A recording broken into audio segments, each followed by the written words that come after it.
व्यवस्थाएं नहीं होनी चाहिए। यद्यपि भगवान के जन्म कल्याणक के बाद उपटन आदि की कुछ क्रियाएं ऐसी होती है, वस्त्राभूषण चूंकि इंद्राणी ही करती है, उसमें जो अपेक्षित क्रियाएं होती होगी वो करती है, लेकिन अभिषेक इंद्राणी के द्वारा कभी नहीं कराया जाता। और इंद्राणी के द्वारा अभिषेक नहीं कराया जाता तो अभिषेक वो है ही नहीं, उसे अभिषेक समझना नहीं चाहिए। और यदि अभिषेक भावुकता में किसी ने किया है तो एक त्रुटि के रूप में देखना चाहिए, और उसे लेकर के इस तरह से प्रचारित करना ये अच्छी बात नहीं है। इससे समाज का सौहार्द खंडित होता है। लोगों को इन सब बातों को गंभीरता से समझना चाहिए। पहली बात तो यदि ऐसा कुछ हुआ है तो इससे आचार्य महाराज का कोई लेना देना नहीं। प्रतिष्ठाचार्य है, और प्रतिष्ठाचार्यों के रहते भी यदि कहीं कोई चूक होती भी है तो वह चूक एक कहीं न कहीं भावुकता के वेग में या किसी व्यक्ति विशेष की गलतीवश हो सकती है, उसे सुधार लेना चाहिए। लेकिन उसे आधार बना करके ऐसा नहीं सोचना चाहिए कि ऐसा आचार्य महाराज ने आदेश दे दिया कि अब सब लोग स्त्रियों से अभिषेक कराएं। हमारे संघ में ऐसी कभी व्यवस्था हुई नहीं, पर जहाँ जो परंपरा है हमारे गुरुदेव उसी परंपरा के विषय में कहते हैं। जहाँ ये पंचकल्याणक हुआ है वहाँ न तो कभी स्त्रियों ने अभिषेक किया है न आगे कभी करेगी, वहाँ की व्यवस्था ही ऐसी है। इसलिए उसको आधार बनाकर इस तरह की बातें करना समाज में व्यर्थ बिटंडा खड़ा करने का एक कुचक्र है।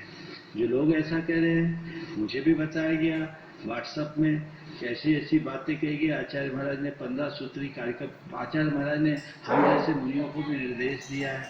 मुझे नहीं मालूम उन्होंने कब निर्देश दिया, शायद वो सो रहे हों, उनके सपने में तो नहीं दिया। अगर निर्देश दिया है तो आचार्य महाराज की कोई ऑडियो वीडियो क्लिप तो होगी। ये सब मनगढ़ंत बातें हैं। एकदम स्पष्ट शब्दों में मैं कहूँगा कि ऐसी कोई व्यवस्था नहीं। और एक बात स्त्री अभिषेक के संदर्भ में मैं आज पुनः कहता हूँ, जहाँ जो परंपरा है वो हो, लेकिन आप मुझसे पूछते हो तो मैं एक ही बात कहता हूँ जो आप लोगों के समझने के लिए है। आदि पुराण आचार्य जिनसेन कृत है और एक हरिवंश पुराण आचार्य जिनसेन कृत है।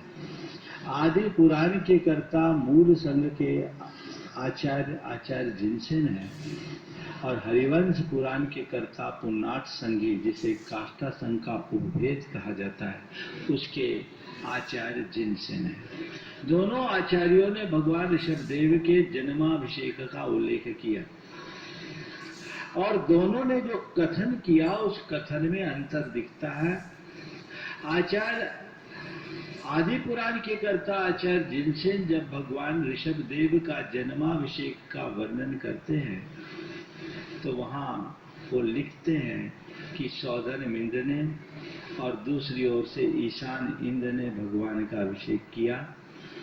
अन्य देवों ने उनका सहयोग किया और इंद्रानियां मंगल पात्र लेकर के खड़ी रही, मंगल द्रव्य लेकर के खड़ी रही, मंगल पात्र लेकर के खड़ी रही, और बाद में भगवान का वस्त्र अलंकरण किया।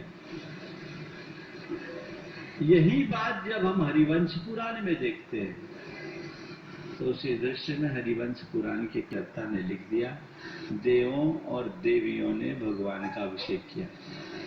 तो इस बात का प्रमाण है कि दो प्रकार की परिपाटी चलते आ रही है। जब हम मूल संघीय आचार्यों की परंपरा में देखते हैं तो वहाँ कहीं ऐसा नहीं मिलता, लेकिन जब इतर संघ के आचार्यों को देखते हैं तो उसी प्रसंग में इस तरह का विधान देखने को मिलता।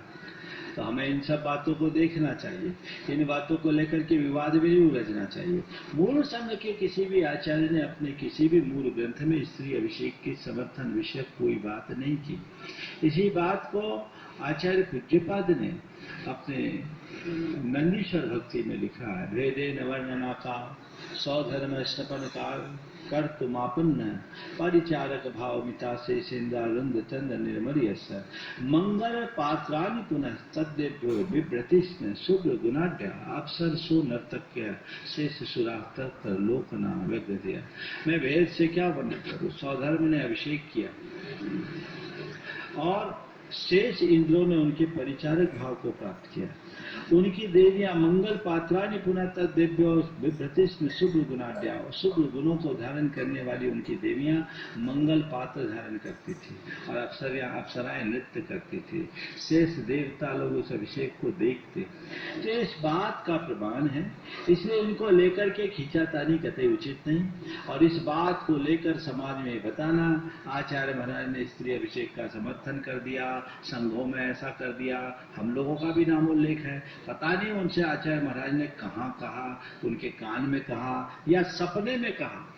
इस तरह की बातें करने वाले लोग समाज के हितैषी नहीं। अरे जिसे जो करना है वो करे ना।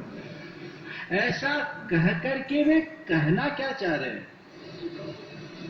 समाज के सौहार्द को खंडित करने की कोशिश क्यों कर रहे हैं? ये कतई उचित नहीं है। और मैं सारी समाज से कहूंगा, आप लोग कभी भ्रमित ना हो। न तो ऐसा कभी हुआ है, न हुआ था, न होगा। अगर ये कुछ हुआ है, एक बीच का एपिसोड है, तो एक त्रुटि, उसे संशोधित करने की बात प्रतिष्ठाचार्य जी ने वहीं कह दी। इसलिए किसी तरीके से किसी को भी भ्रमित होने की कोई आवश्यकता नहीं है। ये सब बातें जो भी फैला रहे हैं, उनकी मानसिकता अच्छी नहीं। नमस्ते। चंद्रकला